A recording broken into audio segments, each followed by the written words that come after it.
Bom dia, Comandante Joaquim Afonso, é um prazer estarmos aqui.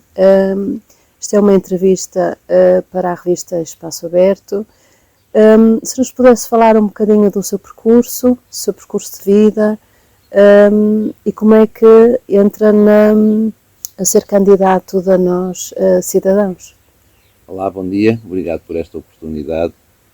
O meu percurso de vida é um percurso de vida simples, de uma pessoa que sempre viveu muito ao ar livre, com muita liberdade, e nasci em Miranda do Douro. De Miranda do Douro, por causa do trabalho do meu pai, tivemos que ir viver para Penafiel.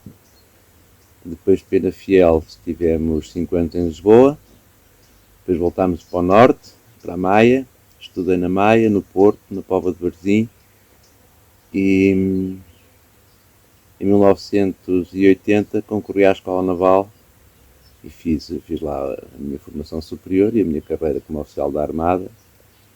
E depois, quando desembarquei, tal como tinha dito no primeiro ano, quando puserem a navegar na secretária, vou navegar lá para fora, e foi isso que eu fiz.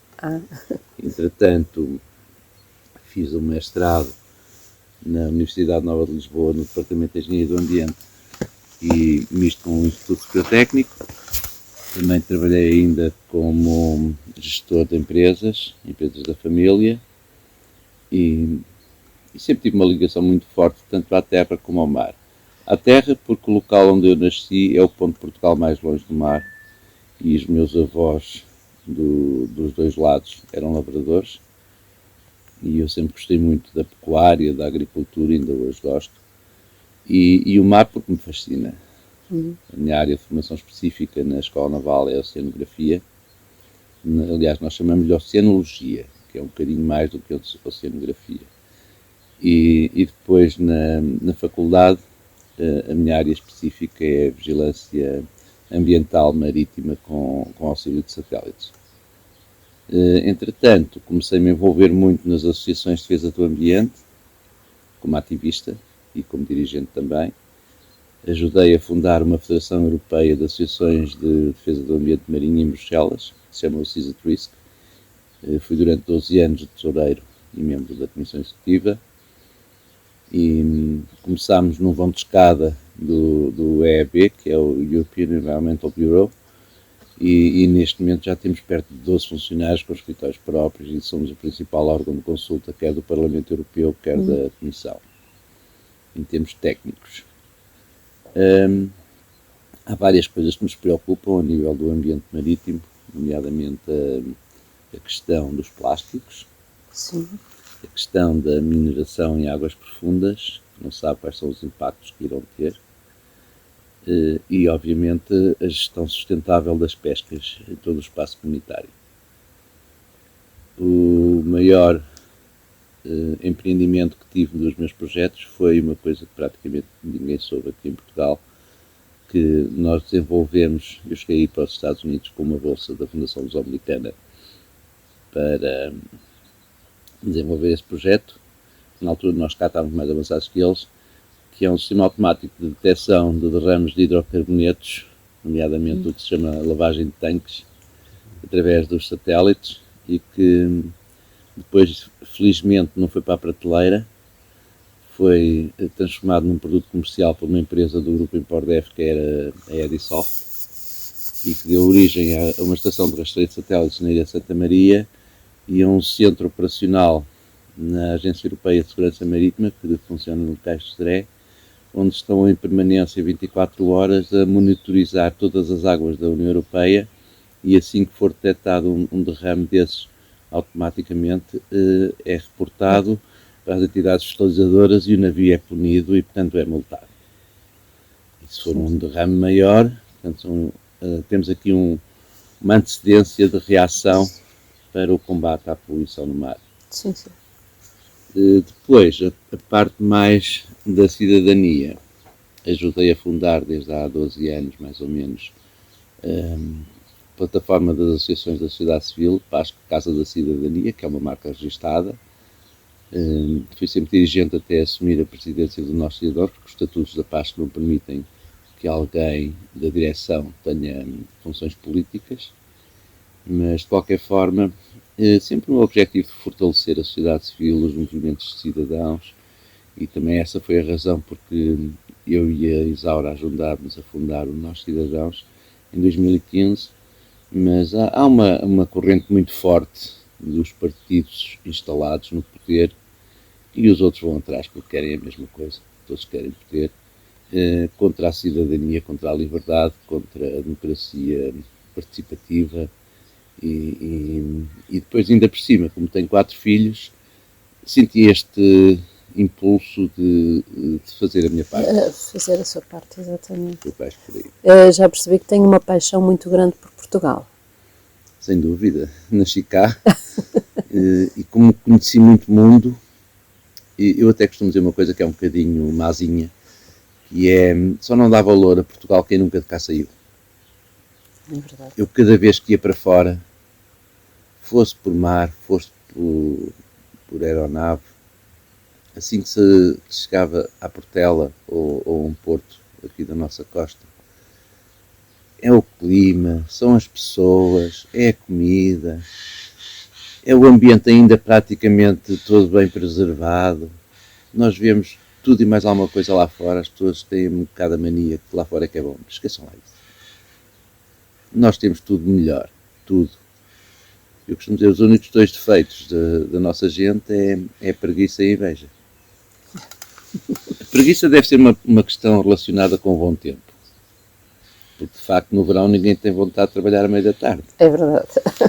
Portanto, se calhar devíamos pensar e adotar um horário como tem, por exemplo, os espanhóis. Os espanhóis, exatamente. Que é à meia da tarde, fazem a cesta, não se faz nada. E eu cheguei a implementar um sistema desses quando estava com o navio em reparações. Em vez de ter o horário completo, entrávamos 1 hora mais cedo e saíamos logo a seguir ao almoço. O que me quisesse até podia não almoçar. Havia uma maior rentabilidade. Muito maior, muito maior. Às vezes, à meia da manhã já vinham os sargentos e nossa, imediato, eu já não sei o que é que mandava o pessoal fazer, já está perfeito.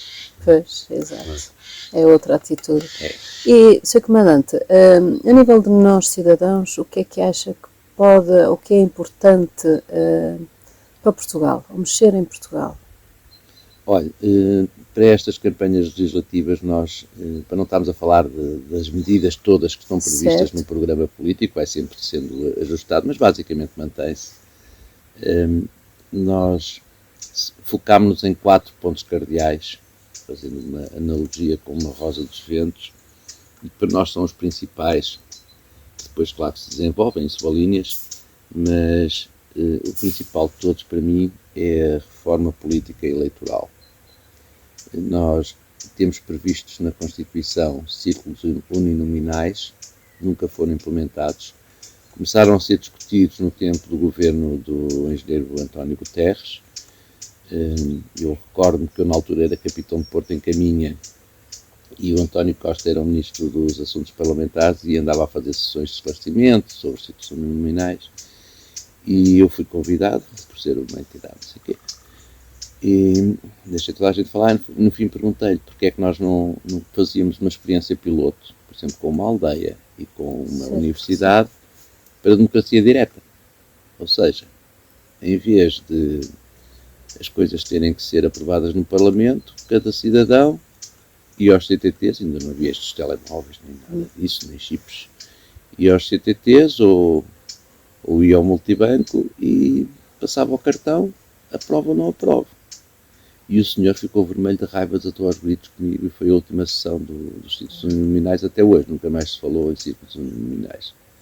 Porque, de facto, com a sociedade de conhecimento que nós temos hoje em dia, não se justifica continuarmos com estas burocracias do século XIX, com esta guerra do papel, com estas limitações que põem à liberdade das pessoas poderem... Aliás, o PS e o PSD, no verão de 2020, à socapa, aprovaram uma lei para impedirem os movimentos de cidadãos e os grupos de cidadãos eleitores de concorrer às eleições autárquicas.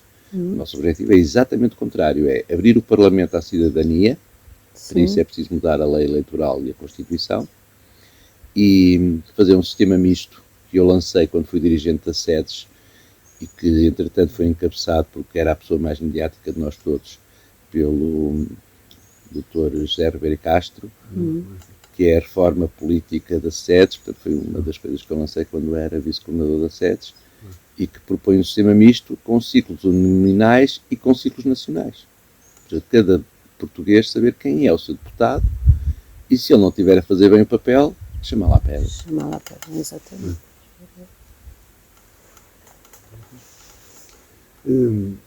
Gostaria de saber qual é as suas principais preocupações com as alterações geopolíticas a nível global. Ui! Tendo em conta a sua experiência, claro, a nível internacional. Essa pergunta é boa para eu falar de um segundo ponto cardeal, que é a questão da nova estratégia nacional que nós queremos que seja discutida, porque naturalmente nós estudamos geopolítica e geoestratégia e Portugal, desde do 25 de Abril, deixou de se preocupar com a geopolítica e com a geoestratégia global. Houve um foco muito forte em entrarmos para a União Europeia, o que é de louvar e é bom, mas não podemos cingir-nos só à União Europeia. Nós somos um país atlântico, temos a maior área de responsabilidade marítima da União Europeia. Aqui no Atlântico Norte vai quase até aos Estados Unidos e passa a sul de Cabo Verde. Estou a falar nomeadamente da nossa área de responsabilidade de salvamento, de salvaguarda da vida humana no mar.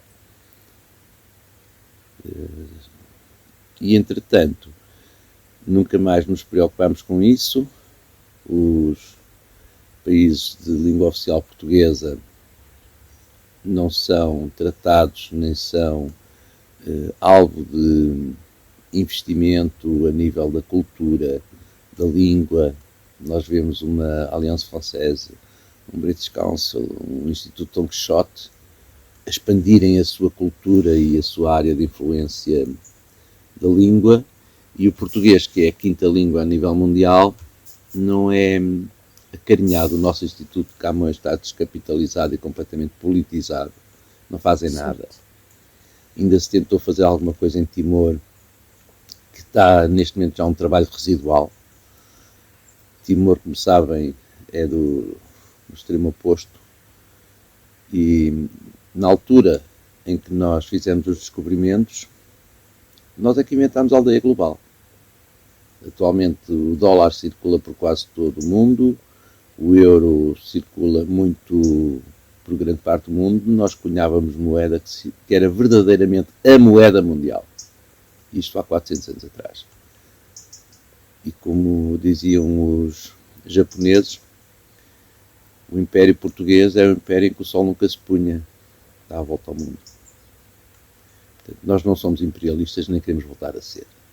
Já não está em altura de se andar a discutir aqui questões militares em termos. Agora discute-se questões de influência política, de influência cultural e de, ao fim e ao cabo, irmos buscar aquilo que é nosso, que é a nossa herança. A nossa expansão nunca foi, claro que também foi uma expansão economicista, mas era essencialmente uma expansão da fé. Eu sou católico, por dogma, respeito todas as outras religiões, julgo que deve haver, de facto, um movimento ecuménico, mas se nós formos ver todos os territórios indígenas na altura que foram colonizados por potências europeias, onde ficou mais presente e mais marcante a cultura do país europeu foi nos territórios portugueses, nomeadamente através da Igreja.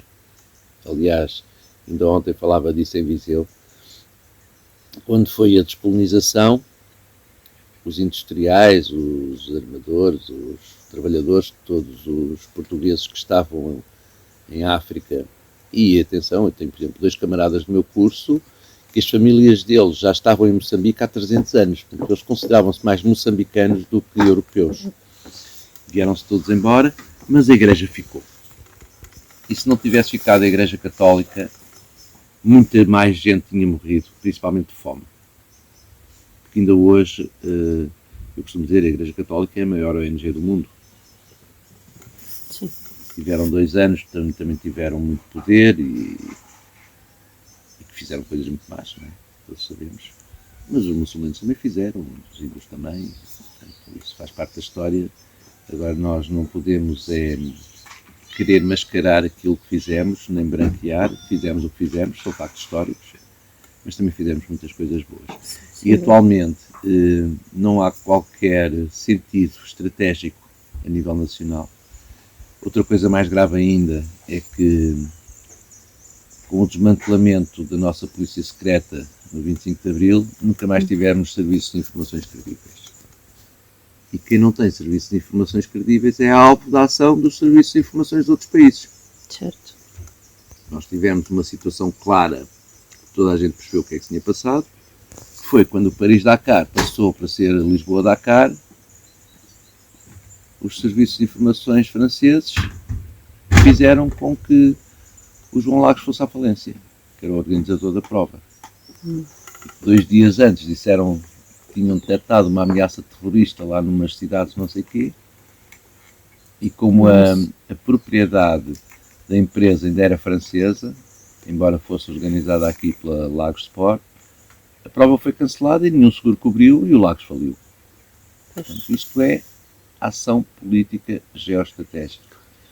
Porquê? Porque a África do Norte é de influência francófona. Eles estão-nos a tentar morder na Guiné. Já provocaram vários golpes de Estado. Inclusive alguns teve que ir para lá a nossa marinha para assegurar a segurança das populações e das comunidades portuguesas que lá estavam. Portanto, isto não são brincadeiras. Neste momento é extremamente preocupante. Está-se a voltar a criar a dicotomia leste-oeste. Quando eu estive na NATO em 1992, nós tínhamos transferido, a nível da cúpula da NATO, a ameaça de leste-oeste para norte-sul. E foi aí que começámos a integrar forças armadas da Tunísia, de Marrocos, do Egito, nos exercícios da NATO. Criou-se uma força naval permanente para o Mediterrâneo. Pronto, é o trabalhar em antecipação. Certo. E relativamente a esta liderança muito forte do Vladimir Putin, nunca ninguém fez nada. Varreu-se para baixo do tapete. Agora, um homem extremamente inteligente, grande patriota do seu país, ninguém o critica por isso, com uma formação fantástica como elemento do KGB e, portanto, sabe muito bem mexer neste xadrez da geopolítica, ora se alia à China, ora não sei o quê, e vamos lá ver. De facto, o Ocidente conseguiu democratizar uma série de países que faziam parte da esfera de influência das antigas repúblicas socialistas soviéticas, da URSS. Estou-me a referir aos países bálticos, a Roménia, a Bulgária, já fazem parte da União Europeia. Sim. Agora, a Ucrânia é um caso mais complicado, porque a Ucrânia, em termos territoriais, é quase o tamanho da Europa toda. As pessoas não têm muita noção disto, por causa da projeção de Mercator, que transforma um bocadinho as coisas. E a Ucrânia sempre foi o celeiro da Rússia. Tem os solos mais férteis para produzir cereal. Sim.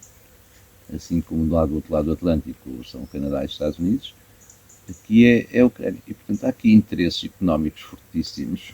E o Putin diz que não quer que a Ucrânia seja da NATO.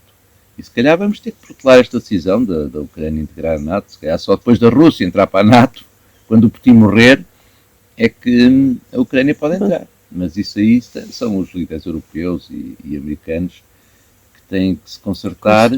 Sim. E depois é o tal jogo da diplomacia. Não ser nem muito brando, nem muito duro. Encontrar um equilíbrio, e nisso não é? o Vladimir Putin é exímio. É um jogador fantástico e temos que o respeitar por isso, mas não lhe fazer as vontades, não é?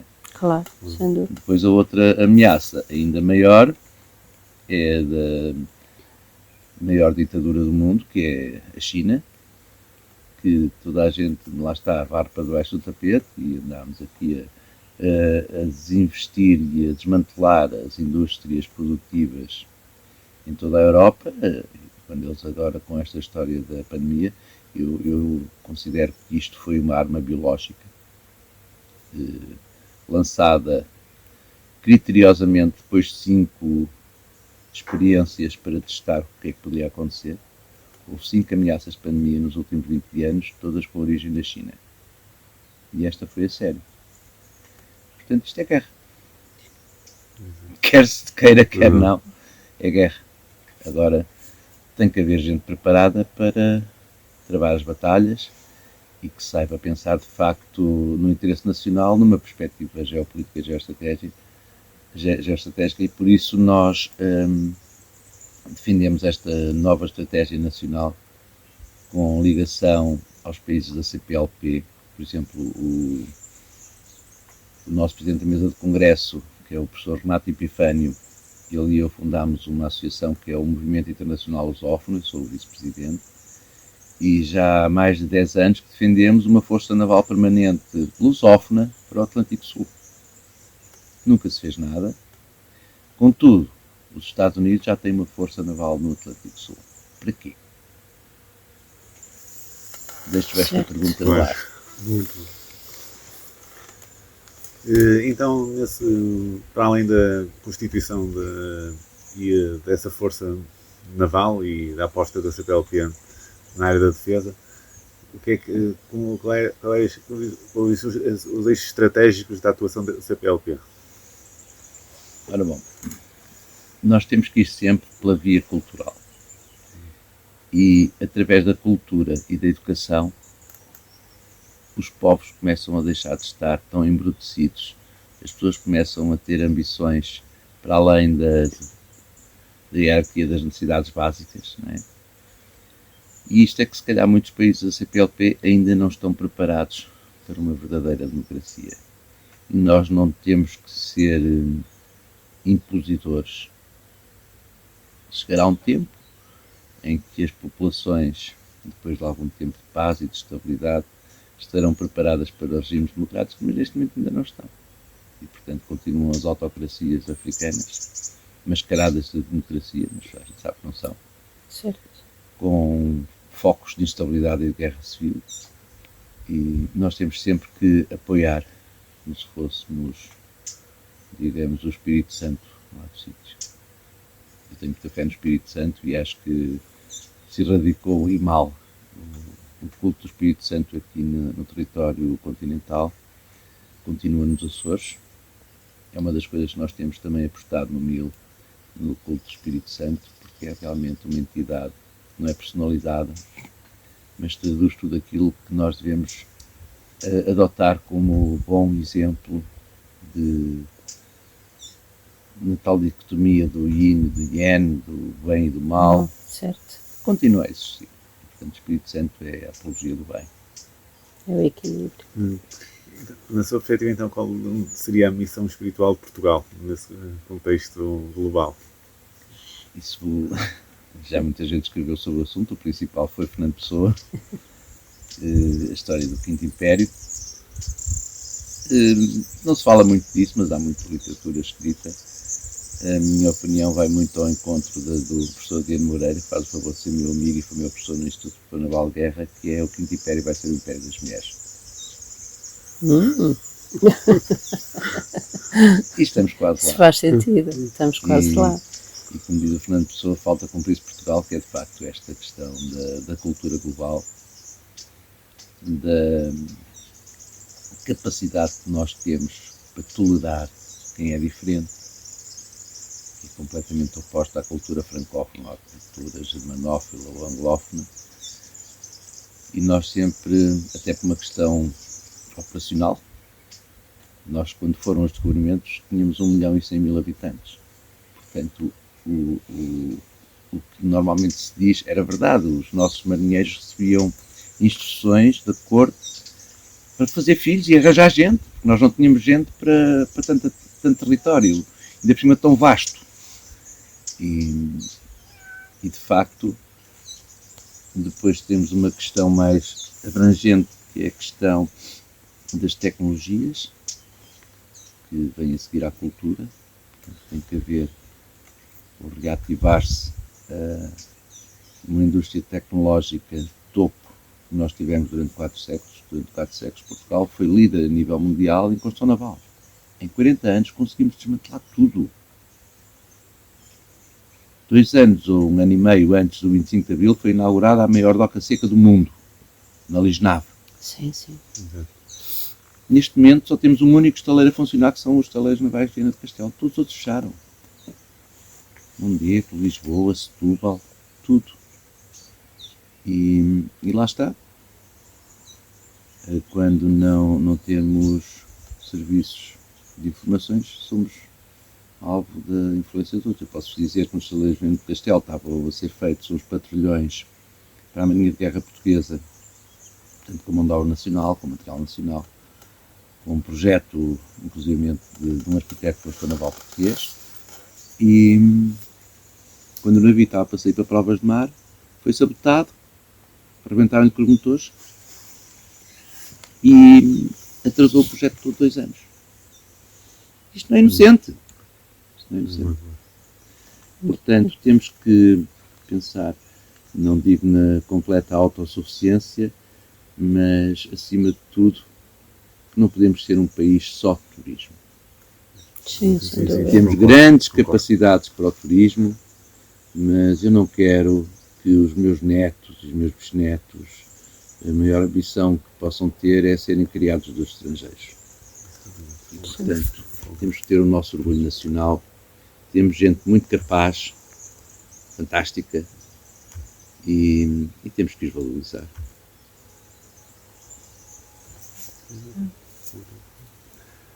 Gostaria de deixar uma mensagem final aos nossos leitores? Quer sim. Uma coisa que ninguém fala e que é importantíssima. Se a sociedade civil se assumir, se unir, se capacitar, é possível devolver às populações de Portugal uma esperança num futuro melhor através do trabalho, da honra, da seriedade, da cultura, do bem comum. E, portanto, não deixem de acreditar no pensamento político, que é o pensamento mais nobre que há. Deixem de acreditar, sim, nestes politiqueiros da treta que só querem encher o bolso deles. E vamos fortalecer a sociedade civil e mostrar a esta rapaziada como é que se leva o país para a frente. Vamos acreditar, vamos ter fé e vamos ter esperança que é possível ter uma vida melhor, de forma simples, honesta e trabalhadora. Obrigada. Muito obrigado. Obrigada, comandante.